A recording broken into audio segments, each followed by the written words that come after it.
it's Gabby here. Welcome to this bonus episode of the Happier Life Project. We're picking up from Tuesday's main episode with Dr. Aimie Apigian, and today we've got even more fascinating content to share. To recap real quick, Dr. Aimie is a double board certified physician in Preventive and Addiction Medicine, and she's the founder of the Mind Body Biology Institute, which revolutionises trauma healing by revealing how our cells, not just our minds, store trauma. And excitingly, her brand new book, The Biology of Trauma, with a foreword by none other than Dr. Gabor Maté, has just been released this very week.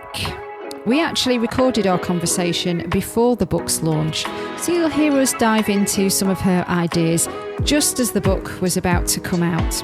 And if you haven't already, please do check out Tuesday's main episode with Dr. Aimie as well, because she is just an absolute wealth of knowledge on this subject. But in today's bonus, we're going to look at the connection between relationships and trauma. How to navigate when someone close to us is experiencing it, and the inner work we need to do, especially if their trauma response starts triggering our own. And here's something practical that you can try right away. Dr. Aimie very kindly shares her 5-day nervous system reset, which includes 5 somatic exercises to help calm and reset your body.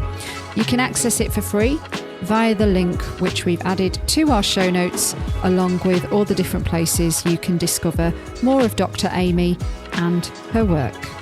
So let's get into it. Here's more of my conversation with the fabulous Dr. Aimie Apigian.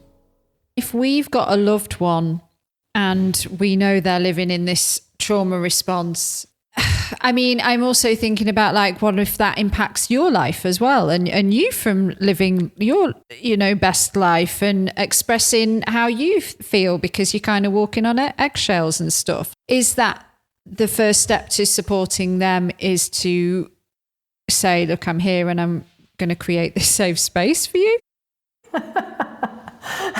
Something tells me that there's a story behind that, Gabby.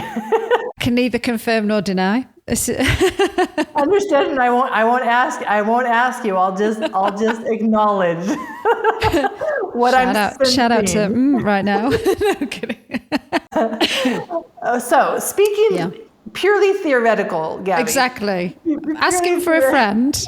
Asking for a friend. Well, it's applicable though, isn't it? This is all of us. This is all of us. So many people are living stuck. And we're like, come on, do something. Can't you get off the couch? There are so many resources these days. What is your problem? And you're affecting me by you not doing something, by you not looking at yourself. It's making my life harder. It's making our relationship harder. Do you not care about me? Do you not care about our relationship? And so this is the reality for most people. And I mean, it comes in phases. So first of all, like you said, we're all carrying a degree of trauma. Mm-hmm. And before we can ever truly be able to know what another person might need from us, we do our own inner work. And so before we would ever say anything to anybody else, I'm going to be asking someone to, for example, we need to do this 6-week somatic work, inner child and parts work, so that you can know what state you are in any given moment and have the skills to shift that. But what about my partner? No, we're not talking about your partner right now. We're talking about you. Okay, yeah. And so you're going to learn what it feels like, because when you know your body that well, it gives you the lens to be able to recognize, oh, they're in that state right now. And when you know what it feels like to be in your state and you have learned how to support your body in that state, then you will know how to approach someone and support someone else when they are in that state. But so often we are seeing a reflection of ourselves and we don't like ourselves. we're seeing a reflection of their chronic functional freeze, and it's triggering, it's poking our chronic functional freeze, and we hate our chronic functional freeze. So we would much rather lash out at them and say, why don't you work on that?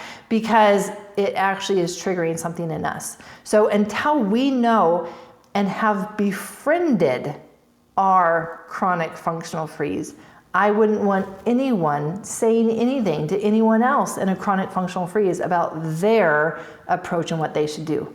Because we cannot truly meet someone's state until we have met our own state and know, what does that state need? What does that state need? Because it doesn't need criticism. It doesn't need judgment. No. But it also doesn't need a hall pass to further excuses. So there comes this other element, but until you have learned how to work with your own, these are nuances. This becomes now the art of working with the human body and the nervous system that you just can't know if it's just information for you. It's got to be an experience of you learning how to recognize and shift these states in yourself to be effective at this level with other people in their chronic functional freeze. So the first thing is always going to be, for me, we're going to put the focus on you. And in fact, as people come into my course, they are surprised at the agreements that I have us all agree to. And there are 5 agreements. Agreement number 3 is personal responsibility. We all agree to personal responsibility. When we show up to this class, and it's a group class, so this is great practice for being in relationships. It's a group class, so you're showing up and I'm asking you to take personal responsibility. Well, personal responsibility for what?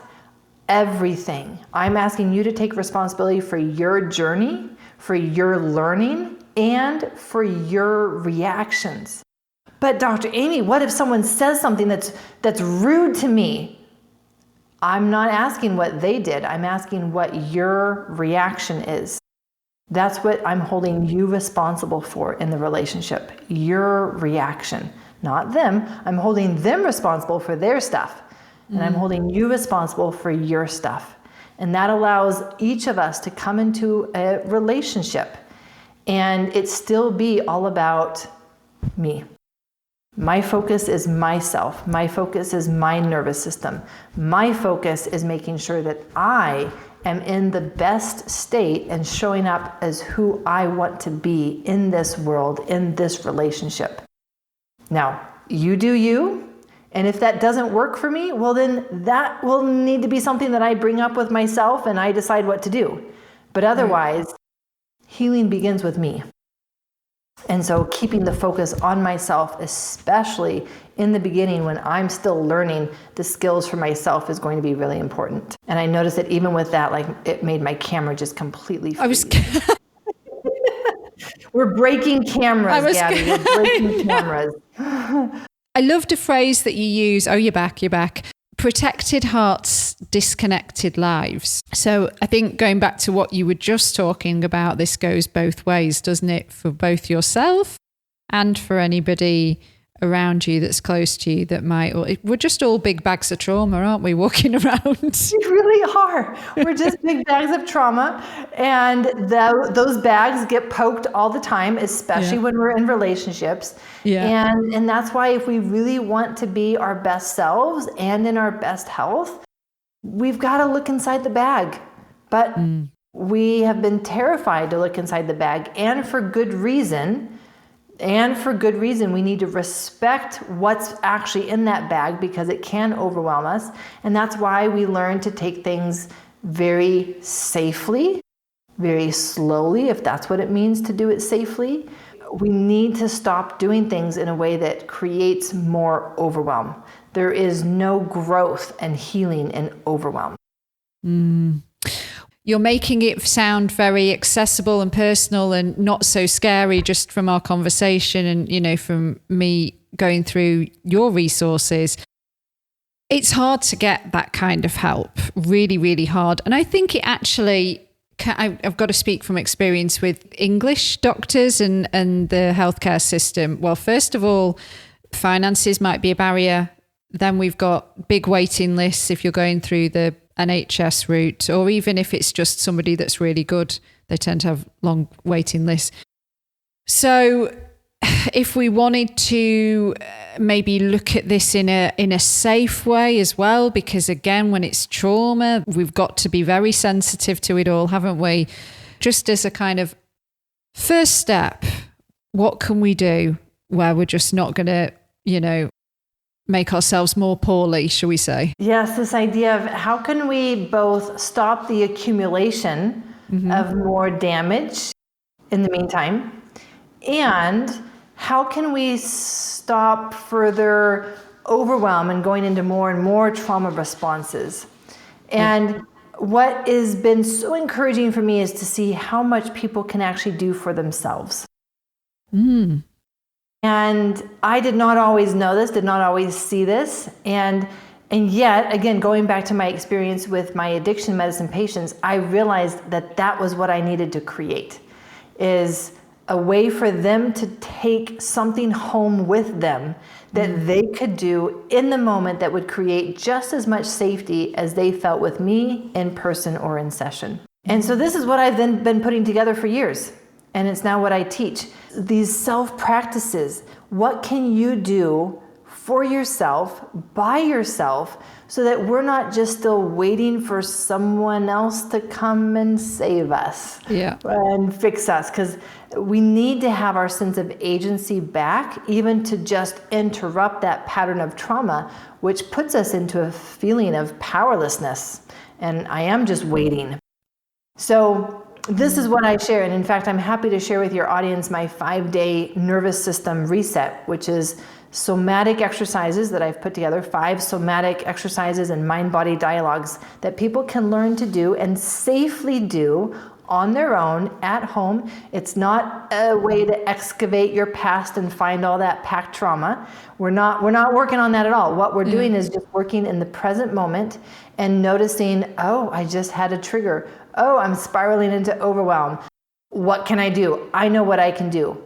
I can do something right now that shifts my state back to safe enough, calm enough, clear enough. And then I can regain my day and regain that space that allows me to have choice on how I want to respond and how I want the rest of my day to go. Otherwise, what people are experiencing is that spiral and overwhelm, and they call their therapist to set an appointment for next week. And they're still in that overwhelm for that whole time until their therapy appointment. And it's like, that's when the damage accumulates. The more time that we spend stressed and overwhelmed, the more time our damage accumulates. So we need to spend as much time out of overwhelm and in what I call calm aliveness as possible. And so I want people to be able to do that for themselves in the moment so that they can switch their biology back to one of safety and not allow the continued accumulation of damage to their biology. So I'm happy to share that with your audience. Oh, thank you so much. Yeah, because, you deserve it. You deserve to live a full life, full of love, full of joy, and not be led by past trauma and fear, right? Well, I would say so, but the more trauma that people hold, the less they believe that they deserve that. So that's often something else that we get to work on. What are the beliefs that you have formed about yourself that we need to rewire those beliefs as part of this process? Yeah. So what I tell people is, whether you're scared or not, that's fine. Whether you're open to it or whether you're hesitant about it, it's fine. Whether you are believing that you deserve this or don't believe that you deserve this, that's fine too. Just come and learn these practices and do the work, and then you'll start to see the shifts. But we don't need to wait until that all has been changed and fixed. It's like, no, because we're not coming to tell our stories. We're not coming to go into the past. We're coming to learn how to create that shift right now in the present moment, which is where the magic starts. So inspiring. I cannot wait to read the book in full. It's out September 23rd. That's the date, September right? September 23, Gabby. Yeah. Yes. I'm going to put all the links in the show notes, but just to kind of give it a shout out here, your website is traumahealingaccelerated.com. Your Instagram is Dr. Aimie, spelled AIMIE. Obviously, you're on LinkedIn, and you've got the Biology of Trauma podcast in the usual podcast places. I've been watching it on YouTube. Yeah, thank you so much for the incredible work that you're doing. We do a signature sign off. It's called the Happier Life Project /5 in 5, but I know we've really run over. If you've got like a couple more minutes. Okay, great. Thank you. When and where are you at your happiest? When I am riding my bike in the forest. What's your favorite thing to do that nourishes your mental health? Oh, my favorite thing to do. I love to sit outside with my dog and read a book. What piece of advice do you now know that you wished somebody would have told you earlier that would have made you a happier person? The whole concept of the biology of trauma. What is the most important one thing that needs to change to make the world a happier place? I think the one thing that would make the world a happier place is for people to understand their body and their inner experience to the degree that they can shift that and be able to create their own happiness in the moment. Final question. What is a simple, actionable first step that we can take when it comes to healing from our trauma that will help us on our mission to building a happier life? Stop downplaying the trauma that you have experienced and give yourself the grace that you've survived hard things and that the healing is possible. Thank you so much. Really, what a joy. You're awesome. Well, thank you. And thank you for what you do, Gabby. I look at what you're doing and how you're showing up in the world, and it's inspiring. So thank you. Thank you so much.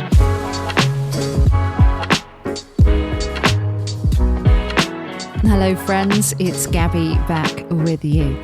If you are suffering with your mental health, there is a crisis button on the My Possible Self app, which will signpost you to the correct information for immediate expert advice. Those of you who are listening on one of the podcast platforms, the My Possible Self app is completely free to download. You can access all of the content, so you don't need to worry about it costing you anything. If you found this episode helpful, please do subscribe and leave a review and share it with your friends. And to find and follow us on social media, we are most active on Instagram, and you can find us at My Possible Self. And I've been at Radio Gabby. Until the next one, do take care. Bye for now.